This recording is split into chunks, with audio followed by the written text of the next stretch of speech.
안녕하십니까? 안녕하세요. 오늘 여러분과 제가 함께 은혜 받을 말씀은 디모데 후서 1장 1절에서 14절까지입니다. 요절 말씀은 디모데 후서 1장 14절입니다. 함께 읽어보겠습니다. 시작. 우리 안에 거하신 성령으로 말미암아 내게 부탁하는 아름다운 것을 지키라. 먼저 이 시간 나이 먹은 제가 또 말씀을 전하게 되어 말씀을 전하고픈 목자님들에게 미안한 마음이 있습니다. 젊은 40대의 목자님들 중에서 말씀을 전하면 좋지 않을까 하는 생각이 들었습니다. 그런데 목자님은 저에게 주일 말씀을 전할 수 있는지 물으시고 본인이 전하고 싶은 말씀을 준비해서 전했으면 좋겠다고 했습니다. 저는 어떤 말씀을 전할까 기도하며 2023년을 회고하고 2024년 삶의 방향을 생각하며 기도하게 되었습니다. 우리 모임 속에서 2023년 하면 어떤 것들이 생각이 납니까? 우리에게 많은 새로운 변화들이 있었습니다. 교회 형식을 갖추고자 장로를 세웠습니다. 그리고 캠퍼스 복음 역사와 이웃 사역이라는 새로운 역사 방향의 기도를 허락하셨습니다. 그리고 또한 스테반 목자님 이어갈 후임자를 세워주시도록 기도하고 있습니다. 이를 묵상하며 디모데 후서 1장 아름다운 것을 지키라, 즉 복음을 지키라는 말씀이 들어왔습니다. 이 시간 이 말씀으로 저와 여러분이 함께 은혜 받는 시간이 되기를 기도합니다. 네. 첫째, 하나님의 은사를 부릴 듯 하게 하라.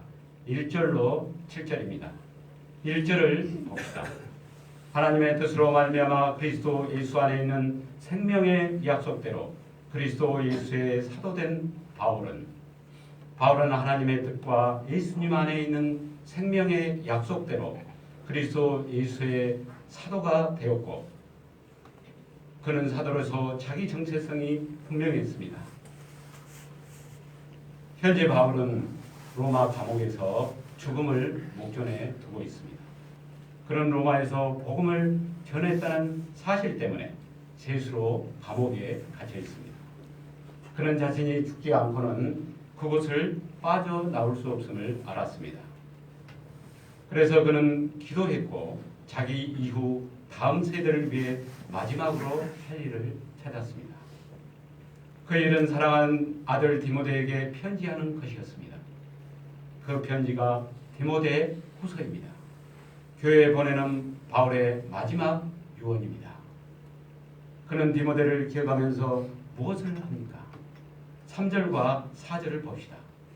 내가 밤낮 간구하는 가운데 쉬지 않고 너를 생각하며 정결한 양심으로 조상적부터 성교하는 하나님께 감사하고 내 눈물을 생각하여 너 보기를 원함은 내 기쁨이 가득하게 하려 합니다. 바울은 기도할 때마다 디모데를 생각했습니다. 정결한 양심으로 조상 때부터 하나님을 섬겼던 그를 생각할 때 하나님께 감사했습니다.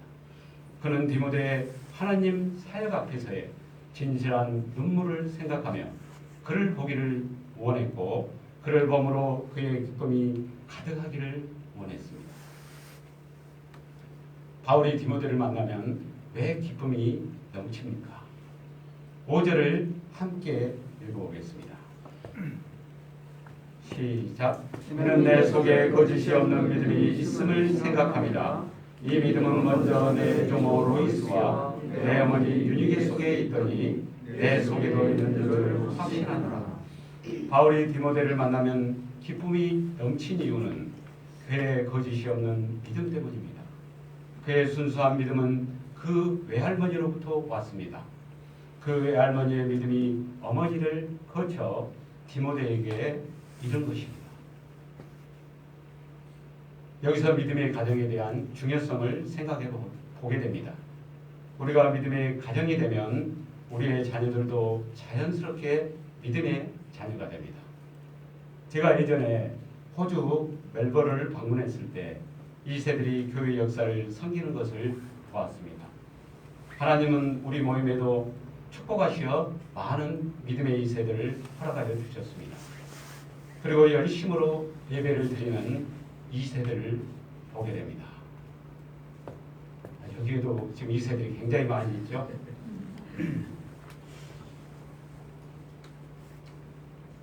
저는 우리 2세들이 우리와 세대 차이를 극복하고 함께 하나님을 섬기며 사는 소망이 있습니다.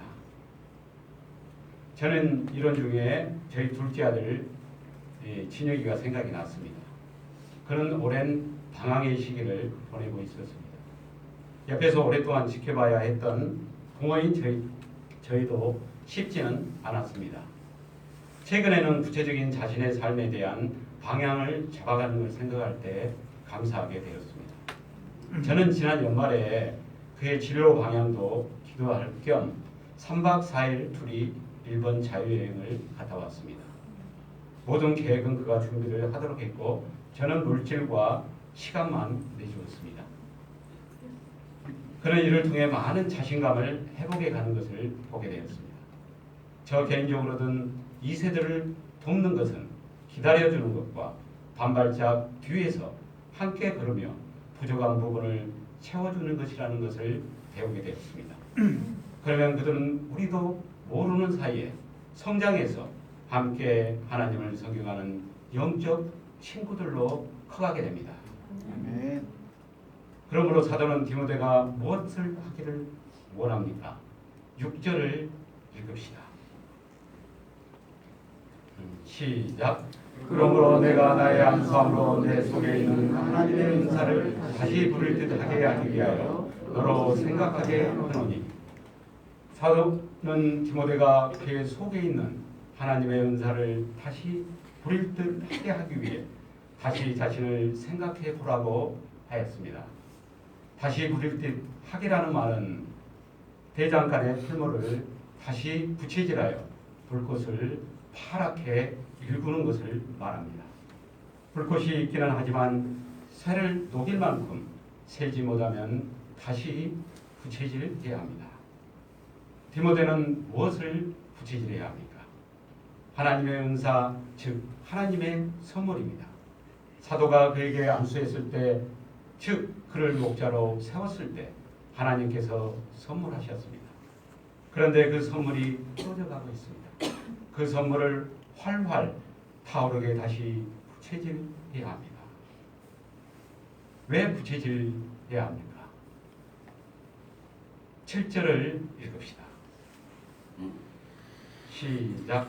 하나님이 우리에게 주신 것은 두려워하는 마음이 아니요 오직 능력과 사랑과 절제하는 마음이니. 왜냐하면 하나님께서 우리에게 주신 것은 두려워하는 마음이 아니기 때문입니다. 여기서의 두려움은 목자로서 하나님의 사역을 섬길 때 찾아오는 두려움입니다. 그러나 그 두려움은 하나님이 주시지 않았습니다. 하나님은 무엇을 주셨습니까? 목자로서 할 수 있는 능력을 주셨습니다. 양을 사랑하고 이웃을 사랑할 수 있는 사랑을 선물로 주셨습니다. 하나님은 세우신 종에게 한 인간으로서는 물론이고 사역자로서 필요한 절제를 주셨습니다. 지금 디모데에게 중요한 것은 하나님께서 두려움을 주지 않고 능력과 사랑과 절제를 주셨다는 것을 아는 것입니다. 자기 안에 이미 그 선물이 있다는 사실입니다. 그에게 중요한 것은 그 선물을 살리기 위해서 부채질이라는 행위를 해야 된다는 것입니다. 하나님의 선물이 죽어 있으면 두려움이 살아납니다. 하지만 하나님의 선물이 살아나면 두려움은 사라집니다. 따라서 하나님께서 나에게 이미 주신 능력과 사랑과 절제를 다루게 하는 것이 중요합니다. 그러므로 디모데는 계속해서 무엇을 해야 합니까? 두려움은 우리를 아무것도 하지 못하게 합니다. 우리에게 있는 영육간의 잠재력까지 사장시켜버립니다. 우리는 하나님을 믿어 능력과 사랑과 절제하는 믿음을 얻게 되었습니다. 그런데 어느 순간 두려움이 우리 마음을 사로잡아 왔을 때 이런 모든 것들이 사라져 버립니다. 저는 이 영어와 이 골프 그리고 기타 치는 세 가지 것을 해보고 싶은 소원이 있습니다. 영어와 골프는 직장에서 살아남기 위해 필요했습니다. 또한 은퇴 후에 새로운 직업을 갖는 데 있어 필요할 것 같아 꾸준히 해온 것 같습니다. 그런데 실력이 늘어야 할 기타 실력은 생각처럼 늘지 않았습니다. 어찌 보면 하나님을 찬양하고 섬기는 데 중요한 것인데 말입니다. 아시는 분은 아시겠지만 제가 박자 감각이 워낙 부족하지 않습니까? 예전에는 제가 그래도 박자 감각이 문규 목자님 수준은 되지 않을까 생각해 왔습니다. 그런데 박자 감각이 있는 영삼 목자의 평가에 따르면 성량은 제가 좋고 박자 감각은 문규 목자님이 더 낫다는 명대한 평가를 했습니다. 한마디로 저는 목소리만 크다는 것입니다. 하지만 이런 상황 속에서 제가 두려움을 버리고 기타 실력에 불꽃이 타오도록 구체질을 해가야 합니다. 제가 솔직하게 기타에는 큰 욕심은 없습니다. 단지 찬양팀에 불협 화음을 내서 민폐를 주지 않을 정도의 실력을 가지고픈 소원이 있습니다. 그래서 예배를 준비해가는 아름다운 연주를 해갈 소망을 갖습니다.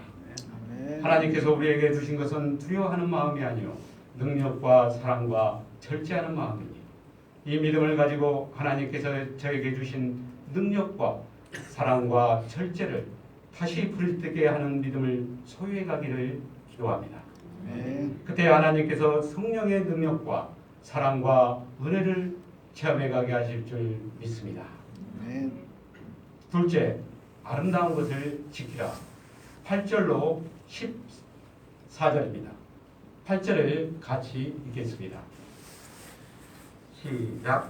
그러므로 너는 내가 우리 주를 소망과 그 주를 위하여 불화하지 말고 오직 하나님의 능력을 따라 복음과 함께 고난을 받으라. 하나님의 능력을 따라 디모데는 부끄러워하지 말고 복음과 함께 고난을 받아야 합니다. 그는 무엇을 부끄러워합니까? 목자 바울이 주님을 증언함과 주님을 위하여 갇힌 것입니다. 당시 유대인은 십자가에 못 박힌 그리스도를 꺼리는 것으로 여겼습니다. 이방 사람은 그것을 미련한 것으로 여겼습니다. 그런 시대 분위기에서 디모데도 십자가에서 죽으신 예수님을 부끄럽게 여길 수 있습니다. 그 예수님을 증언하다가 감옥에 갇힌 목자 바울을 부끄러워할 수 있습니다. 복음을 증언하면 복을 받아야 하는데 오히려 어려움을 겪기 때문입니다. 하지만 디모데는 부끄러워하는 대신 무엇을 해야 합니까? 그는 복음과 함께 고난을 받아야 합니다. 고난이란 복음을 증언하다가 사람한테 무시당하고 박해받는 것을 말합니다. 지금 바울 사도가 겪고 있는 일입니다. 디모데는 복음을 위해서 복음을 증언하려면 사도와 함께 그 고난을 겪어야 합니다. 고난을 받으면 부끄러움을 이길 수 있습니다. 어떻게 고난을 받을 수 있습니까? 자기의 힘만으로는 불가능합니다. 하나님의 능력을 힘입어야 합니다. 우리가 가장 약할 때 하나님의 능력은 우리를 가장 강하게 만듭니다. 고난도 능히 견디게 합니다. 그 하나님은 누구십니까? 9절과 10절을 봅시다. 하나님은 우리를 구원하신 분이십니다. 하나님은 우리의 행위가 아닌 당신의 뜻과 은혜로 부르셨습니다. 그 은혜를 세상이 시작하기 전에 그리스도 예수 안에서 우리에게 주셨습니다. 그 은혜가 우리 구주 예수님의 나타나심으로 나타났습니다. 예수님은 사망을 패하시고 복음으로써 생명과 썩지 아니할 것을 드러내셨습니다. 요즘 기독인들의 자존감이 많이 낮아져 있습니다. 기독인 스스로 교회에 대한 부정적 사고를 가지고 있습니다. 사회가 바라보는 교회에 대한 시각도 부정적 면이 강합니다. 그래서 교인 스스로도 교인으로서의 부러움이 들기도 합니다. 제가 대학 다니던 시절을 생각해 보니 당시 한국 사회에서 하이클래스로 대접받기 위해서 갖춰야 될 세 가지 조건이 있습니다. 첫째는 대학을 졸업하고, 둘째는 강남에 거주하며, 세 번째는 알겠죠. 강남에 있는 소망교회를 다니는 것이었습니다. 교회를 다니는 것이 하이클래스의 조건이 된 적이 있습니다. 그러나 현재 우리 교회는 사회에 대한 영향력이 약해지고 있습니다. 교회 구성원인 교인들도 이런 사회적 분위기 속에서 당당하지 못하고 부끄러워합니다. 복음을 전하는 전도의 손을 내밀기가 부끄러워 내밀 힘을 잃어가고 있습니다.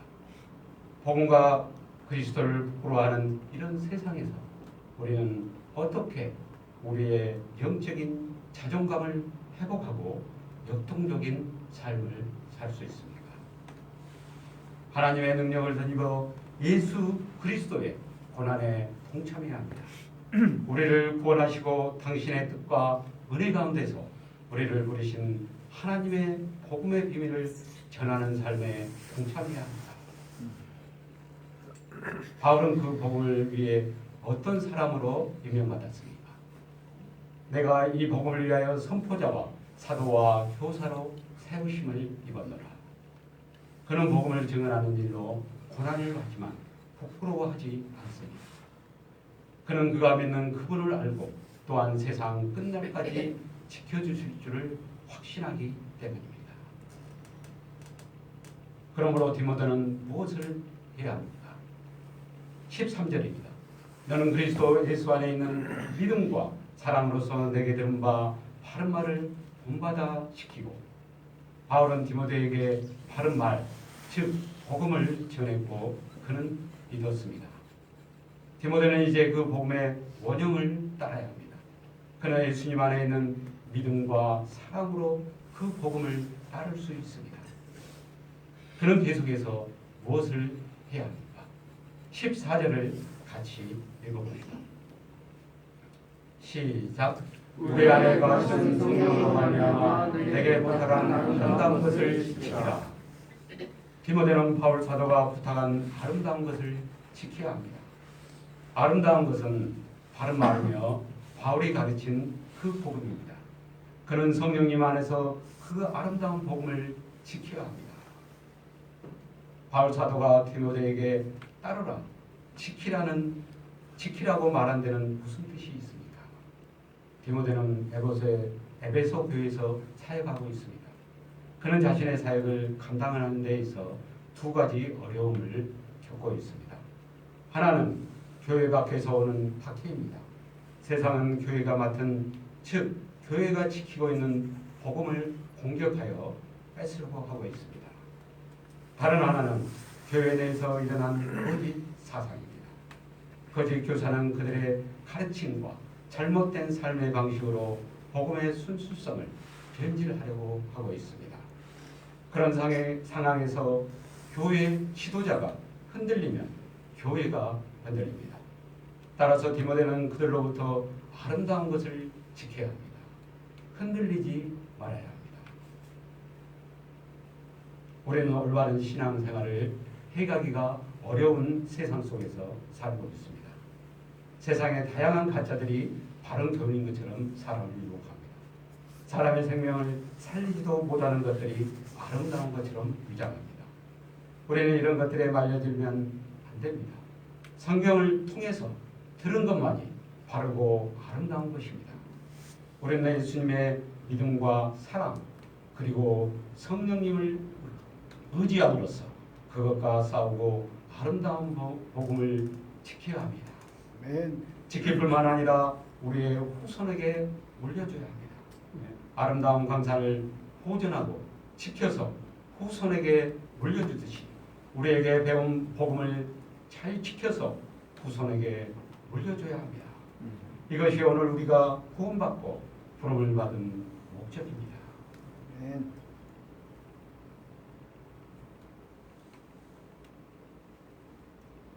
저는 85년 캠퍼스에서 처음 예수님을 만났습니다. 올해로 신앙생활 39년 차 들어가는 것 같습니다. 현 직장에서 32년 차 일을 하고 있습니다. 한 곳에서 39년, 32년 했다고 하면 이제 제가 어떤 생각을 할 것 같습니까? 이제 쉬고 싶다 하는 마음이 들지 않을까요? 제가 쉰다고 해서 큰 문제가 되지 않은 거 아닌가요? 32년 동안 한눈 팔지 않고 열심히 직장에서 일했습니다. 이를 통해 물질적으로 가정을 서포트했으면 이제 좀 쉰다고 해서 우리 가족들이 저의 등을 떠밀지는 않겠어요. 제가 전임 사역자 아니지만 39년 동안 우리 모임 속에서 함께 섬겨왔으면 이제 좀 쉰다고 해서 문제가 되지 않는 것 아닙니까?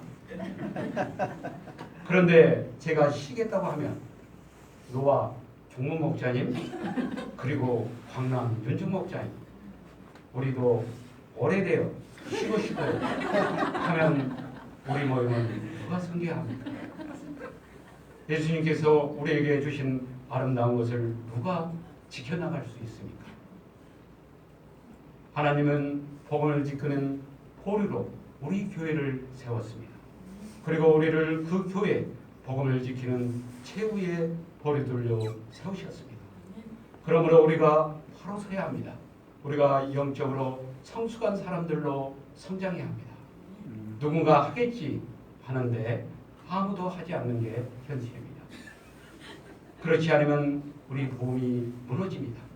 복음을 지키지 못하면 사망 권세가 우리를 지배하고 복음은 계승되지 못하고 사단의 손에 넘어가고 맙니다. 그러면 우리가 아름다운 것을 지켜내는 삶을 살기 위해서 어떤 삶을 살아야 합니까? 믿음으로 두려움을 이겨야 합니다. 그래서 하나님이 주신 능력을 덧입어 사랑과 절제하는 믿음으로 무장해야 합니다. 더 나아가 복음을 부끄러워하지 않고 복음과 함께 고난을 받아야 합니다. 그때 우리는 아름다운 것을 지켜나갈 수 있고 이것을 갈고 닦아서 후손에게 계승하는 역사, 계승자의 삶을 살아갈 수 있습니다. 아멘. 우리의 소망은 오직 복음입니다. 예수 그리스도이십니다. 하나님의 아들 예수님께서 우리 죄인을 위해 십자가에서 죽으시고 살아나셨습니다. 누구든지 그분을 믿으면 죄에서 구원받고 죽음에서 생명으로 옮겨집니다. 복음만이 사람을 살리고 세상을 살립니다. 세상의 유일한 희망이 교회라고 강조하는 이유가 여기에 있습니다. 교회에 복음이 있기 때문입니다. 우리가 2024년 복음을 지켜가는 한 해 되기를 기도해야 합니다. 부임자를 세워주시도록 기도해야 합니다. 캠퍼스와 저희 지역 가운데 복음의 역사가 일어나길 기도해야 합니다. 이 세들이 저들과 함께 복음 역사를 섬기도록 기도해야 합니다. 더 나아가 우리 모임이 세계의 선교 역사를 계속해서 섬겨갈 수 있도록 기도해야 합니다. 그때 하나님은 우리 모임을 크게 축복하시어 복음을 지키고 계승하여 후손에 전한 축복의 통로로서 사용하실 줄 믿습니다. 또한 우리 모임이 캠퍼스 복음 역사와 지역사회의 복음을 전하는 아름다운 믿음의 공동체로 쓰임받기를 기도합니다. 기도하고 마치겠습니다. 사랑의 하나님 아버지, 당신의 뜻과 생명의 약속 가운데서 저희를 부르셨음을 믿습니다. 이런 우리를 통해 복음을 지키게 하시고 이를 후손에게 전하는 복음 기승자로서의 은혜와 축복을 주심을 감사합니다. 저희가 이 복음을 부끄러워하지 않고 이 복을 지켜 캠퍼스와 이웃에게 전하는 삶을 사는 한 해가 되기를 기도합니다. 이 모든 말씀 예수님의 은혜로 기도했습니다. 아멘.